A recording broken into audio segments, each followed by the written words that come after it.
शहरियत कानून के खिलाफ भोपाल में तालिबात का सत्याग्रह शुरू हो गया है। इकबाल मैदान में बड़ी तादाद में तालिबात जमा है।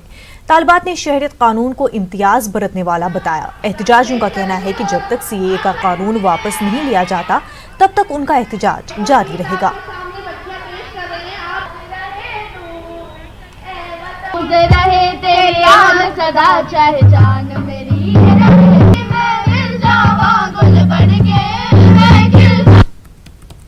में तालिबात का एहतजाज जारी है और इसकी वजह यह है कि जो इसके लिए पहले से अनाउंसमेंट किया गया था। हालांकि जो है यहाँ पर आज से 2 महीने के लिए दफ़ा 144 का निफाज कर दिया गया, लेकिन उसमें एक शराइत ये दी गई है कि अगर एडीएम परमिशन देते हैं तो ये एहतजाज किया जा सकता है। और इस मामले को लेकर जब तक जिस तरह से जो है रात में सीएए का निफाज करने का अहकाम जारी हो गया है, हमें देख रहे हैं कि बच्चों की जो है यहाँ पे नाराजगी, जो तालिबात है उनकी नाराजगी बरकरार। बहुत सारी तालिबात उनसे जानते हैं, आप एहतजाज क्यों कर रहे हैं, क्या डिमांड है? हम ये चाहते हैं कि एनआरसी, सीएए और एनपीआर रिजेक्ट हो जाए।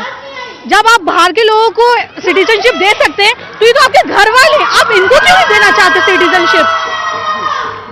आप किस लिए एहतजाज कर रही हैं, क्या डिमांड है? मैं इसके सख्त खिलाफ हूँ, इस एनआरसी और सीएए की। ये हमारे मुल्क को बांटने की बात करता है। हम कॉन्स्टिट्यूशन की रिस्पेक्ट करते हैं। आप बाहर के मुल्कों के माइनॉरिटीज की आपको फिक्र है, आपको अपने मुल्क की माइनॉरिटीज की फिक्र नहीं है। हम स्टूडेंट्स यहाँ पे इकट्ठा हुए हैं, अपने कॉलेजेस छोड़ के, अपने स्कूल छोड़ के हम प्रोटेस्ट कर रहे हैं और हमें जब तक ये रिजेक्ट नहीं होगा तब तक हम प्रोटेस्ट करते रहेंगे। यहाँ तो हम आप देख रहे हैं कि तमाम जो स्टूडेंट हैं उनका है कि जो हुकूमत का जो फैसला है वो फैसला जो है आइन के खिलाफ है, अक़लियतों के खिलाफ है। यही वजह है कि तमाम लोग यहाँ पे एहतजाज कर रहे हैं। मैं यहाँ पर अपने कैमरामैन शेख अफजल से कहूँगा कि वो दिखाएं कि यहाँ पे बच्चे किस तरह से जो इसको लेकर नारे लगा रहे हैं। और इनका यही है कि जो हुकूमत की जो फिक्र है, हुकूमत की जो सोच है, उस सोच से आज़ादी चाहते हैं। और इनका कहना है कि जमहूरियत में उनको यह हक है कि वो अपनी बात कह सकें और अपनी बात को पीसफुल तरीके से कहने के लिए यहाँ के इकबाल मैदान में आए हैं। खास तौर पर खवातीन तालिबात जो है सड़क पर बाहर निकल कर आई हैं। आप लोग अपने कैरियर को छोड़कर, स्कूल को छोड़कर मैदान में निकली हैं, कुछ खास वजह है? वजह यही है कि ये मैं नहीं चाहती कि हमारे भारत का पार्टीशन हो। हम संविधान की इज्जत करते हैं, हम नहीं चाहते कि कोई भी हमें पार्ट करे। इंडिया सेकुलर कंट्री है और ये बिल डायरेक्टली इंडिया को तोड़ने की बात कर रहा है, तो हम अपने इंडिया को टूटने नहीं दे सकते। मैं as a Indian Muslim I love my India और मैं जब तक प्रोटेस्ट करूंगी जब तक ये रिजेक्ट नहीं होता बिल। रुख करते हैं भोपाल का, जहां से हमारे नुमाइंदे मेहताब आलम हमारे साथ जुड़े हुए हैं। मेहताब, जिस तरह से लगातार सीएए एनआरसी को लेकर के भोपाल में एहतजाज जारी है, खासतौर से खवातीन जिस तरह से इस कानून को लेकर एहतजाज कर रहे हैं, इस वक्त किस तरह का मंजर देखने को मिल रहा है और किस तरह से डटी हुई हैं अभी भी खवातीन?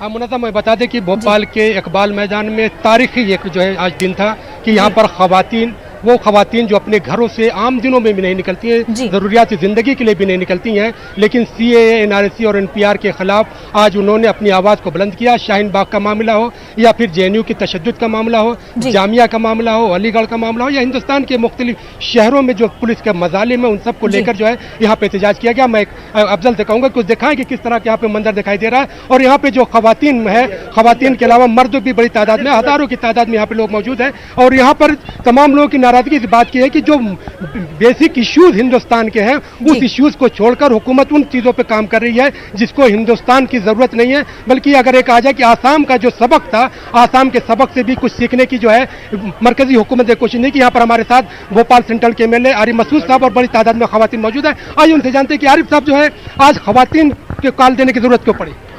मैं भोपाल के स्कूल और कॉलेजेस को मुबारकबाद दूंगा कि जिन बच्चों ने आज शाहीन बाग, जामिया, जेएनयू के समर्थन में आज खड़े हुए और एनआरसी और सीए को रिजेक्ट करने के लिए इस इकबाल मैदान में पहली बार मैं इतनी तादाद में स्टूडेंट्स को जमा देख रहा हूँ, मुबारकबाद देता हूँ। और ये उस काले कानून के खिलाफ है।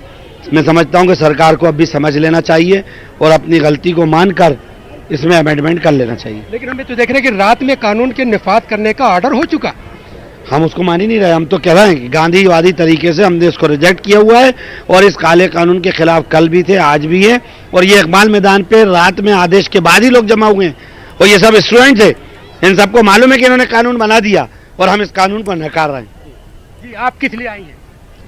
हम लोग ये काले कानून के खिलाफ ही आए हैं और हम चाहते कि महिलाएं जो आवाज़ उठा सकती हैं तो उसमें ना महिलाएं जो हैं वो ज़्यादा पीड़ित हैं, इसीलिए महिलाओं को ही हम लोगों ने इकट्ठा करने की कोशिश करी है ताकि घर से निकले और इस काले कानून के खिलाफ विरोध करें। जी हम भी इसीलिए निकले हैं ताकि ये जो एनआरसी और ABCA जो उसके खिलाफ हम लोग आवाज़ उठा सकें। आज हम सुबह से सब इकट्ठी बहनें हो गई थी अपना काम धाम सब छोड़कर, और हम चाहते हैं कि ये कानून पास नहीं होना चाहिए, एनआरसी के हम लोग खिलाफ हैं। एनआरसी को आप लोग रिजेक्ट कर रहे हैं, जो आप यहाँ पे किस लिए आई हैं? जो काला कानून इन लोगों ने पास करा वो हम बिल्कुल उसको नकारते हैं, और हमारे पुरखों ने यहाँ पे खून बहाया है इसलिए कि हम आखिरी लड़ाई आखिरी दम तक लड़ेंगे कि खून की नदियाँ बहाएं या कुछ भी, हमें लड़ाई को लड़ेंगे। जी हम लेके रहेंगे आज़ादी। जी हम CAA और NRC के खिलाफ हैं, हम ये कानून को बिल्कुल नहीं मानते और हम इसको रिजेक्ट करवा के रहेंगे।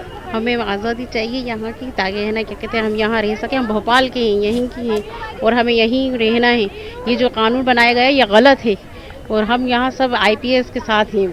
जो कानून बनाया गया गलत, यहाँ पर आरिफ साहब हमें देख रहे हैं कि हुकूमत जो है, अमित शाह जी बार बार ये कह रहे हैं कि 1 इंच भी हुकूमत अपने मौक़िफ़ से पीछे नहीं हटेगी। वो जिद पर अड़े हैं, हम लड़ने पे अड़े हैं। हम भी कहना है कि देखते हैं कितना बाजू में कातिल में दम है, हम तो कुर्बानी देने को तैयार हैं। जितनी जानों की इनको जरूरत हो हम सब जाने कुर्बान करने को तैयार हैं, लेकिन काले कानून को नहीं मानेंगे। मुनाज़ा आपने देखा कि यहाँ पे जो खवातीन है, जो मर्द है, भोपाल के MLA आरिफ मसूद साहब ने वादे तौर पे कहा कि अगर हुकूमत अपने मौक़िफ़ से पीछे हटने को तैयार नहीं है तो हम भी अपने मौक़िफ़ से पीछे नहीं हटेंगे और तब तक एहतजाज जारी रहेगा जब तक कि इस कानून को वापस नहीं लिया जाता। बिल्कुल मेहताब आलम, बेहद शुक्रिया आपका।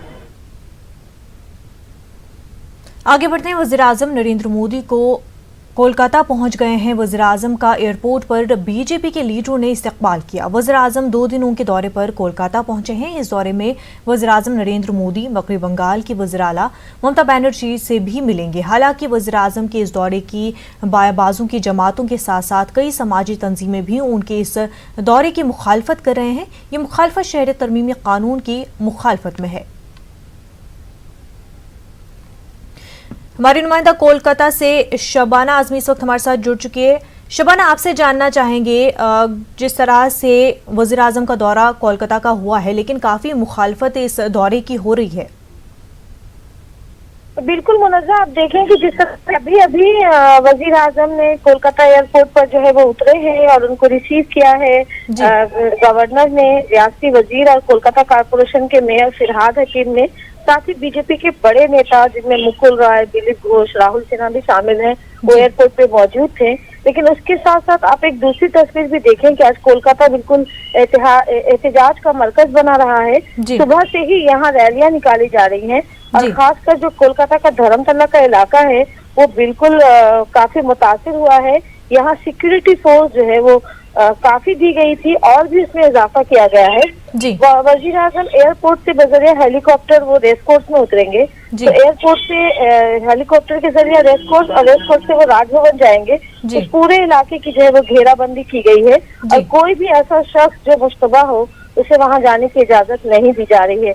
गाड़ियों जो है वो बिल्कुल गाड़ियों का रूट चेंज कर दिया गया है। तो एक तरह से पूरा कोलकाता का वो रूट जहाँ से वज़ीर-ए-आज़म गुजरेंगे रेस कोर्स से, वो हेलीकॉप्टर से उतरने के बाद वहाँ से कार के जरिए वो अब राजभवन जाएंगे, तो वो पूरा इलाका जो है वो छावनी में बदल दिया गया है। तो इससे अंदाजा लगा सकते हैं कि जिस तरह की सिक्योरिटी है कि एहतजाज आज किस तरह का था।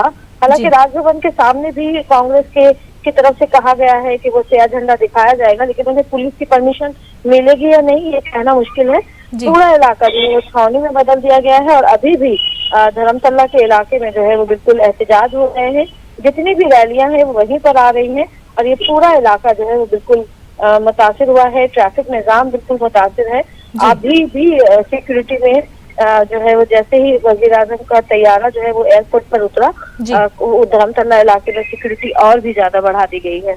जी शबाना, वज़ीर-ए-आज़म जो है वो ममता बनर्जी से भी मुलाकात करने वाले हैं। इस मुलाकात को किस तरह से देखा जा रहा है?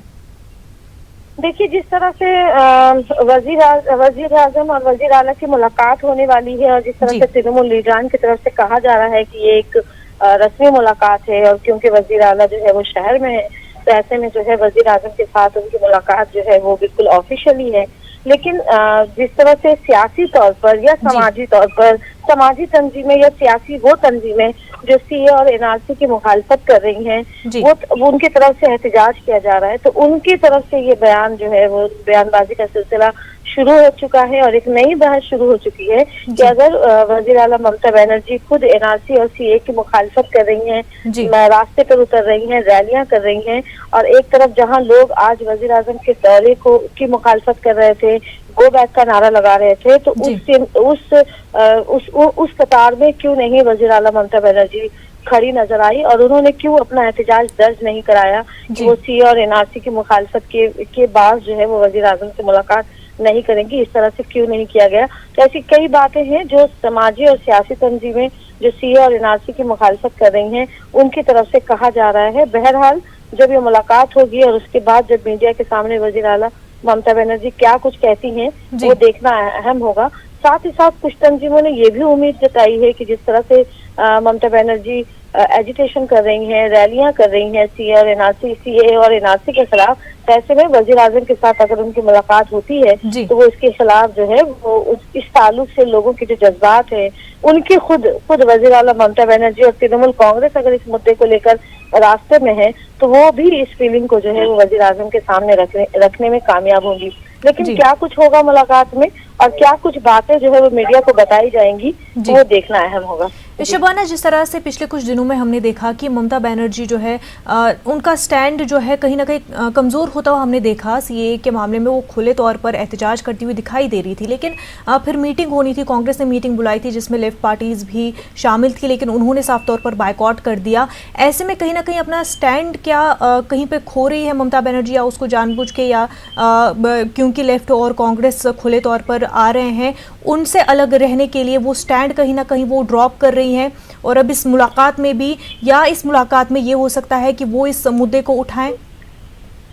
बिल्कुल मनजा, आप देखें कि ममता बनर्जी का ये बयान जब सामने आया तो सियासी तौर पर और समाजी तौर पर जो माहिरीन है उन्होंने यही बात कही थी कि ममता बनर्जी कंफ्यूजन का शिकार है, और जिस तरह से अपोजिशन जमातें जो सीए और एनआरसी के खिलाफ हैं वो जिस तरह से मुत्तहिद हो रही थी कि इस मुद्दे को लेकर मुत्तहिदा तौर पर जो है वो एहतजाज किया जाएगा या उस ताल्लुक से जो है वो कोई सख्त कदम उठाया जाएगा, तो ऐसे में ममता बनर्जी जो एक मजबूत आवाज मानी जाती हैं, और खुद ममता बनर्जी ने भी हमेशा बीजेपी के खिलाफ जो है वो एक मजबूत प्लेटफॉर्म बनाने की, सियासी प्लेटफॉर्म बनाने की बात कही थी। आपको याद होगा कि जिस तरह से गुज़िश्ता साल ममता बनर्जी ने तमाम अपोजिशन जमातों की कोलकाता में एक मीटिंग की थी, अपनी एक मीटिंग में उन तमाम अपोजिशन जमातों को बुलाया था और कहा था कि वो इत्तेहाद का नारा दिया था, और ऐसे में खुद ममता बनर्जी ने अपोजिशन की इस मीटिंग को जो 13 जनवरी को होने वाली है सीए और एनआरसी के ताल्लुक से, उसको ममता बनर्जी ने भी खुद हिमायत की थी। लेकिन ममता बनर्जी का एक ऐसे वक्त में पीछे हट जाना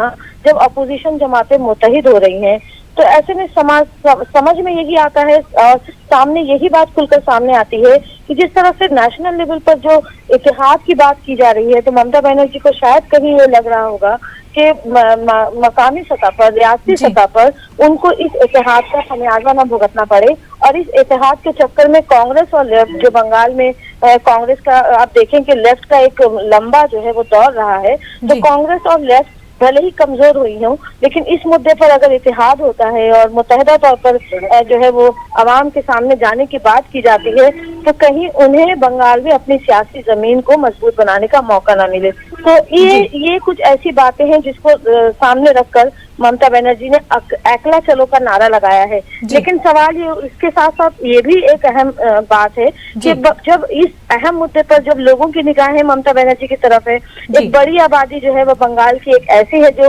ममता बनर्जी को उम्मीद की नजरों से देख रही है कि वो भी उनके साथ कदम से कदम मिला रही हैं, लेकिन उनकी तरफ से भी ये सवाल आएगा कि आखिर वो अकेले वो क्या कुछ कर पाएंगी। जिस तरह से आप देखें कि आवाज उठनी शुरू हो गई है, तो ममता बनर्जी की आज की मीटिंग और ममता बनर्जी का अपोजिशन जमातों की 13 जनवरी की मीटिंग से खुद को दूर रखना जो है वो काफी अहम, काफी मतलब अहमियत वाला होगा कि इसको लेकर ममता बनर्जी क्या कुछ अवाम के सामने वो क्या कुछ लेकर सामने आते हैं, क्योंकि ममता बनर्जी को भी अपना स्टैंड ठीक करना पड़ेगा, और असेंबली इलेक्शन सामने है, कारपोरेशन इलेक्शन सामने है, ऐसे में एक बड़ी आबादी और एक बड़ी भीड़ को इग्नोर करना ममता बनर्जी के लिए शायद आसान नहीं होगा। बिल्कुल शबाना, बेहद शुक्रिया आपका तमाम तर तफसीलात के लिए।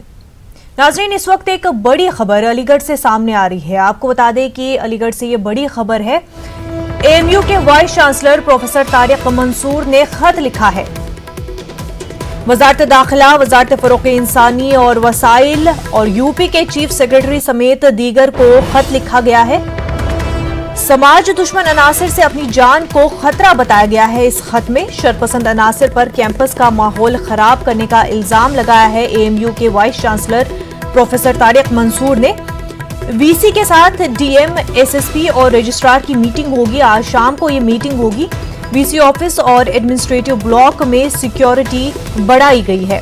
काफी अहम खबर इस वक्त अलीगढ़ से। AMU के vice chancellor professor Tariq Mansoor ने खत लिखा है। ये खत वजारत दाखिला, वजारत फरोग़ इंसानी वसाइल और यूपी के चीफ सेक्रेटरी समेत दीगर को लिखा गया है, जिसमें लिखा गया है कि समाज दुश्मन अनासिर से उनकी जान को खतरा है। शरपसंद अनासिर पर कैंपस का माहौल खराब करने का इल्जाम भी लगाया गया है। इस खत में VC के साथ DM, SSP और रजिस्ट्रार की आज शाम को मीटिंग होनी है। आपको बता दें VC ऑफिस और एडमिनिस्ट्रेटिव ब्लॉक में सिक्योरिटी बढ़ा दी गई है। शहरी तरमीमी कानून NRC और NPR का मुकम्मल तौर पर जायजा लेने के लिए बेंगलुरु में अहम इजलास मुनक्किद हुआ। मुस्लिम दानिशवरों की तंजीम विजन कर्नाटक ने इस कॉन्फ्रेंस का इनेकाद किया। इजलास से कर्नाटक के साबिक एडवोकेट जनरल रवि वर्मा कुमार ने खिताब किया। रवि वर्मा कुमार ने वाज़े तौर पर कहा कि शहरी तरमीमी कानून दस्तूर की रूह के खिलाफ है। रवि वर्मा कुमार ने कहा कि ये एक काला कानून है। इजलास में हिंदू, मुस्लिम, सिख और ईसाई मज़ाहिब के नुमाइंदों ने शिरकत की और CAA की मुखालफत की।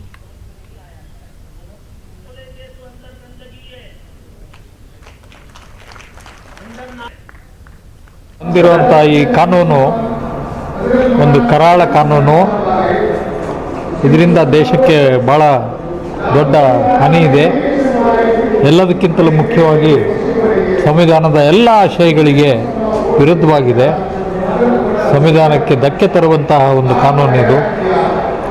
ಸಂವಿಧಾನದಲ್ಲಿ ಯಾವ ಒಂದು ಸರ್ಕಾರಿ ಕ್ಷೇತ್ರದಲ್ಲೂ ಕೂಡ ಧರ್ಮವನ್ನು ಬಳಸಲಿಕ್ಕೆ अवकाश ಇಲ್ಲ.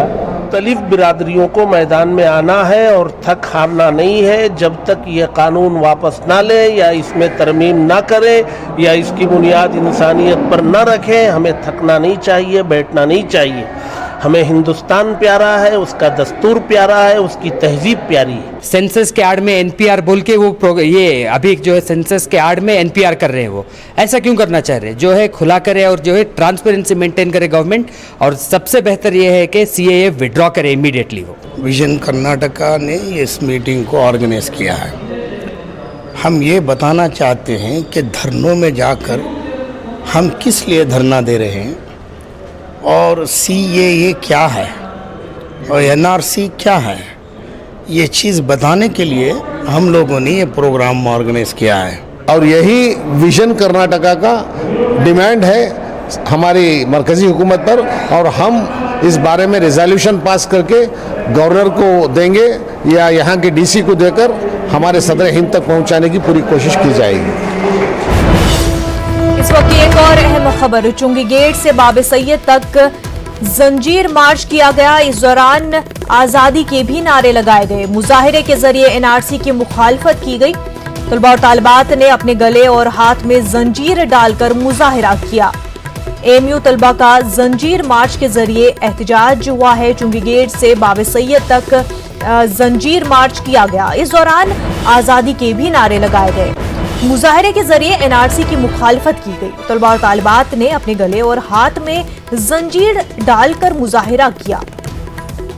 AMU तलबा का जंजीर मार्च के जरिए एहतजाज हुआ है। एहतजाज CAA NRC के मुखालफत में किया जा रहा है। चुंगी गेट से बाबे सैयद तक ये जंजीर मार्च किया गया और इस दौरान आज़ादी के भी नारे लगाए गए। तलबा और तालिबात ने अपने गले और हाथ में जंजीर डालकर यह एहतजाज किया।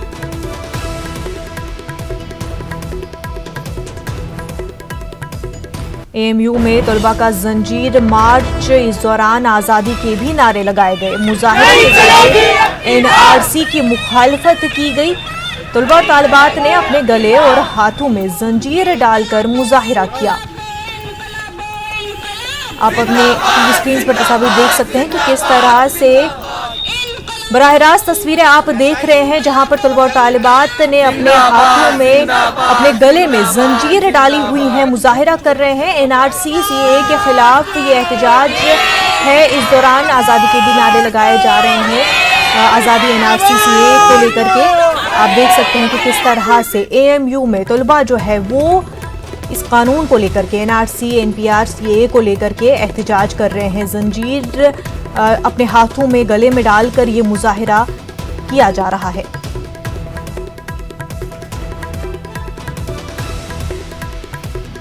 एनआरसी सीएए को लेकर के हिंदुस्तान की मुख्तलिफ यूनिवर्सिटीज़ में स्टूडेंट जो है लगातार एहतजाज करते आ रहे हैं। एएमयू में भी लगातार सीएए एनआरसी को लेकर के एहतजाज स्टूडेंट्स करते आ रहे हैं और आज जो है चुंगी गेट से बाबे सैयद तक जंजीर मार्च तलबा ने निकाला। आगे बढ़ते हैं। फौजी सरबराह एमएम नरवाने ने सालाना आर्मी डे की मुनासबत से एक प्रेस कॉन्फ्रेंस का इनकाद किया। उन्होंने कहा कि हमारे जवान हमारी ताकत है। उन्होंने कहा कि फौज तवील मुद्दती जंगों के लिए अपनी भरपूर तैयारियां कर रही है। फौजी सरबराह ने कहा कि उनके लिए मुख्तसर मुद्दती खतरा मिलिटेंसी मुखालिफ ऑपरेशंस है। नरवाने ने कहा कि कश्मीर में कोई भी शख्स फौज को एक गलत लफ्ज भी नहीं कहता है। उन्होंने कहा कि जम्मू कश्मीर हर कोई बेहतरीन काम कर रहा है। फौजी सरबराह ने कहा कि जम्मू कश्मीर में फौज को लोगों का मुकम्मल ताउन हासिल है। उन्होंने कहा कि अगर सियासी क़यादत चाहे तो पाकिस्तानी मकबूजा कश्मीर हिंदुस्तान का हिस्सा बन सकता है। अहकाम मिलने पर फौज इस सिलसिले में मुनासिब कार्रवाई करेगी। उन्होंने साथ ही कहा कि पाकिस्तान के बरक्स हमारी फौज का रवैया पेशावराना रहता है और फौज पेशावराना इक़दार पर मबनी कार्रवाई करती है। As far as the situation in J&K is concerned, we are cognizant that everyone there is doing a tremendous job, day in and day out, under very harsh conditions, be it on the LC or in the hinterland. In this we have the full support of the people.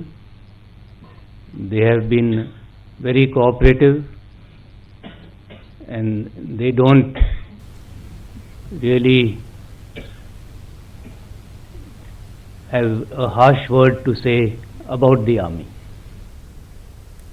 National conference के तर्जुमान इमरान नबी डार ने news 18 से ख़ुसूसी बातचीत करते हुए कहा कि उनकी party को किसी भी सियासी पार्टी की तरफ से कोई चैलेंज दरपेश नहीं है। उन्होंने कहा कि जम्मू कश्मीर की आवाम को तमाम पेड पार्टीज का टेस्ट लेना चाहिए जिन्हें थर्ड फ्रंट का नाम दिया गया है। इमरान नबी ने कहा कि अभी उनके पार्टी लीडरान हिरासत में हैं, ताहम इंतजामिया जब उन्हें रिहा करेगी तो ये थर्ड फ्रंट बनाने वालों को जवाब दिया जाएगा। उन्होंने कहा कि ऐसे थर्ड फ्रंट एनसी को टक्कर देने के लिए माजी में भी आए थे, ताहम हर बार उन्हें शिकस्त मिली। इमरान डार बडगाम में दफा 370 की मनसूखे के बाद पार्टी के पहले कन्वेंशन में शिरकत के लिए करने की गर्ज से मौजूद थे। देखिए, मैं सबसे पहले आपको ये बताऊं, मुझे नहीं लगता है कि आपने जो वर्ड चैलेंज का इस्तेमाल किया कोई चैलेंज हमको पेश कर सकता है। अभी जो पार्लियामेंट इलेक्शन हुए, पार्लियामेंट इलेक्शन ने दिखा दिया कि नेशनल कॉन्फ्रेंस में कितनी ताकत है और नेशनल कॉन्फ्रेंस ने 3 सीटें जो जीत के दिखाई, मुझे लगता है वो जवाब, आपके सवाल का जवाब वही है। उसके बाद हमारी लीडरशिप को कैद करके रखा हुआ है, उसमें डॉक्टर फारूक अब्दुल्ला साहब है, उमर अब्दुल्ला साहब है, जनरल सेक्रेटरी और तमाम जो हमारे सीनियर जोमा है अभी भी बंद है। तो एक पॉलिटिकल वैक्यूम किया गया है। ये ज़रख़रीद बंदे जो है जिनको थर्ड फ्रंट का नाम दिया जा रहा है, अवाम, देखिए इसका टेस्ट तो अवाम के सामने होता है, इसका टेस्ट अवाम, इसका आंसर अवाम खुद देगी।